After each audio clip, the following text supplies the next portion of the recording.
আসসালামু আলাইকুম। বিলাস খামারের পক্ষ থেকে সবাইকে জানাই আন্তরিক শুভেচ্ছা অভিনন্দন। আশা করি সবাই ভালো আছেন। আলহামদুলিল্লাহ, জি আমিও ভালো আছি।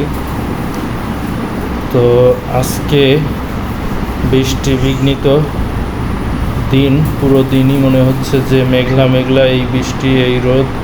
তো এখন অলরেডি বৃষ্টি নেমে পড়েছে, তো সেই বৃষ্টি। তো আপনাদেরকে ভিডিও না টেনে সম্পূর্ণ ভিডিও দেখুন, দেখাচ্ছি। আর এখন বাজে হলো 2টা বাজে। তো দেখুন, আমার ভুট্টা ফার্মেন্টেশন প্রায় শেষের দিক। তো কালকে থেকে মোটামুটি খুব বেশি খাবার চাহিদা বেড়ে গেছে। কালকে আমার 3:30টার সময় শেষ হয়েছে ভুট্টা ফার্মেন্টেশন। আজকেও মনে হচ্ছে 3টার আগেই শেষ হয়ে যাবে। এই যে বৃষ্টি শুরু হয়ে গেছে, তো আমি সব পর্দা ফালাইয়া দিছি। সেই ঝড় আর বৃষ্টি হচ্ছে বাইরে, পর্দা এবং দরজা সব করে দিছি, আটকায় দিছি। ফ্যানটা চলতেছে, মাশাআল্লাহ। কারেন্ট যায় নাই, যার কারণে আমার যাই হোক ঘরের ভিতর খুব একটা অ্যামোনিয়া গ্যাস হচ্ছে না।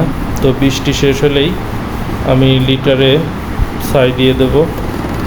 তো আসলে ছাই অল্প আছে, তারপরে ছাই দিয়ে দেবো যাতে কোনো প্রকার গ্যাস না হয়। এই সময় কিন্তু লিটারের যত্ন নেওয়াটা খুবই জরুরি। তো আমার মানে অনেক খামারি শুধু SMS পাঠাইতেছে যে ভাই এই বৃষ্টির কারণে মুরগির ঠান্ডা লেগে গেছে, মুরগির নাক দিয়ে ওরকমই পড়তেছে, পানি পড়তেছে। তো ভাই, আপনারা যদি খামার না করতে পারেন তাহলে খামার করেন না, কারণ খামার জিনিসটা এত সহজ না যে মুরগি উঠায় খামারে খালি খাবার আর পানি দিবেন আর হয়ে যাবে। এটা কোনো সময়ই সম্ভব না।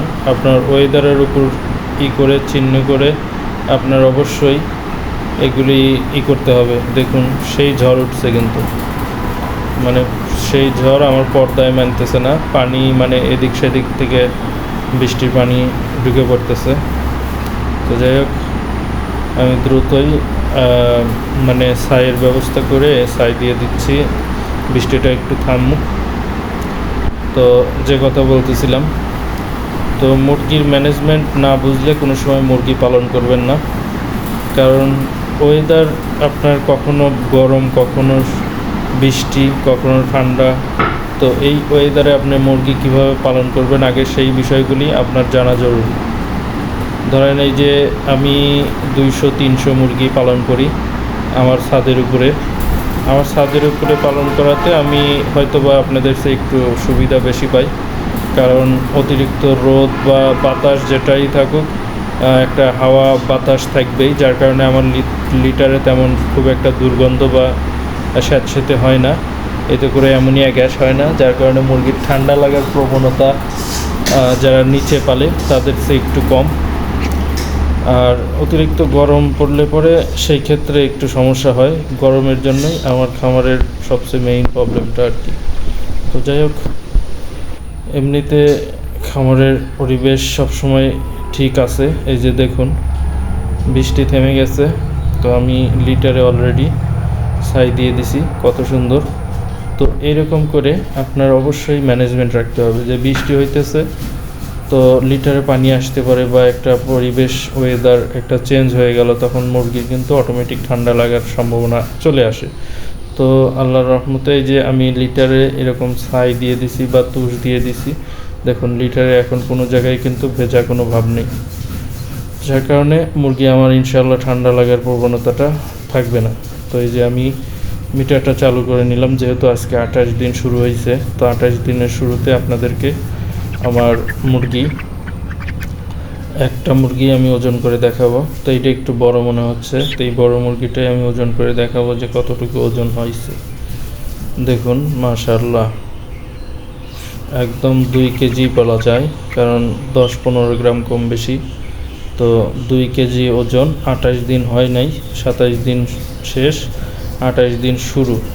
কালকে 10টা পর্যন্ত 28 দিন। তো যাই হোক, এখন যদি আমি এই সাইজের মুরগি খামারে পাই, তো ইনশাল্লাহ কাল পরশু অ্যাভারেজ 2 কেজি ওজন চলে আসবে। তো 28, 29, 30, তাহলে 30 দিনে 2 কেজি যদি অ্যাভারেজ হয়ে যায় তাহলে কিন্তু খুবই ভালো ওজন বলা যাবে।